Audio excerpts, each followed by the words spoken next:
Hello, welcome to Should I Buy This Game featuring Kronologic. My name is Christine, and in this video I'll give you an overview of how the game is played and then share a few things we may like or dislike about the game to help you decide if you want to add Kronologic to your collection. This is the game Kronologic Paris 1920, and this is a deduction game for 1 to 4 players. Now this game comes with 15 different scenarios, and you can see based on the stars how they raise in difficulty as you go. And I'm going to give you an overview of the gameplay. So we've set up for scenario 1, and the first 5 are all about poison in high society. And basically the detective has been poisoned, and you have to figure out who did it, in which room, and at what time. And the key is that the assassin had to be alone with the detective to poison him. And he doesn't die here. He dies the next day. So he is moving around throughout the 6 hours. Now, when you open the book on setup, it tells you where everybody starts. So at 1 o'clock, where everybody is. And I've sort of placed it here on the board. Now, you have this sheet to make notes on. So at 1 o'clock, I have put where everybody is. The other key information is they can only move 1 room per hour.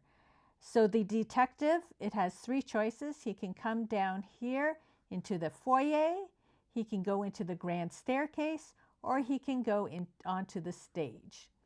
If you're here in the music hall, you have the choice of moving to the dance hall or to the stage, but you can't jump across. So people have to move 1 place at a time as they're moving, but there are a few options.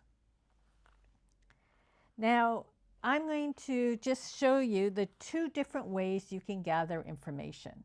So because it's about the detective, I'm trying to find out the movement of the detective. Where did he go all these times? So since he started here in the gallery, I'm going to see, did he go to the stage or did he move the opposite way? So I'm going to look at the stage. So what I would do if I want to know about the detective and the room, I would take the detective card, like little piece, and then I would find the coordinating room. So this is the stage. Then we flip it over. And so it gives you some information. So down here where it has multiple people, this is what you share with everybody you're playing with. And you would say the detective was on the stage 2 times. And then personal information only for you would be one of the times was at 6 o'clock.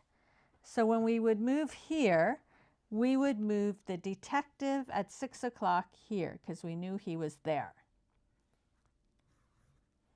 And so that would give you some vital information. Now, when you're playing solo, obviously you get both pieces of information, and all you're doing is counting up how many clues it takes you to solve the case. When you're playing with people, you're sharing that information and keeping that to yourself.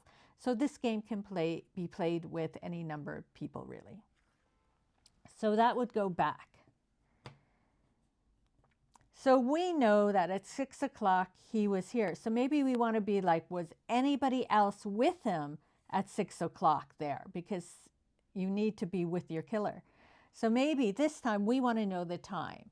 So we have all the little time pieces. So at 6 o'clock on the stage.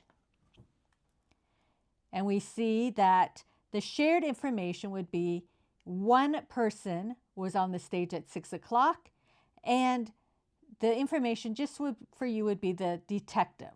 So you would know he was not killed at 6 o'clock because he was alone and he was the only one there. So that would be another. So then you'd be able to cross off 6 o'clock as an option because you knew he was alone at 6 o'clock. And that's basically how the game works. You're trying to solve the problem. So as this one is about the detective, as I said, I like to know, I try and figure out, okay, he was here, he had the choice, he could go back there or this. So I would continue to look at these rooms to see his movement. and try and figure out what was the other time he was here and then look at that time. And when you're playing with other people, they're also giving you information that you can put towards the information you know. And when you're playing yourself, you're really focusing in on trying to solve it in the least number of clues you can. And that's basically how Kronologic is played. So we really enjoy deduction games, and I love this game because you can play it solo or with more players. It's really hard to find deduction games that you can play by yourself or even with 2 players. Many need 3 players to play them. I really like how they use the little cutouts and the cards to give you information you need. Now, we had played this a while back, and then I wanted to play it again, and I did not remember who killed the detective or anything. So I replayed the 2 levels we had already played because I couldn't remember. So it is definitely replayable. It comes with 15 different scenarios, but unless you have a photographic memory, you're not going to remember when the murder took place and who killed them. So it can be replayed over and over again. I really like playing solo to focus in and really try to solve the case.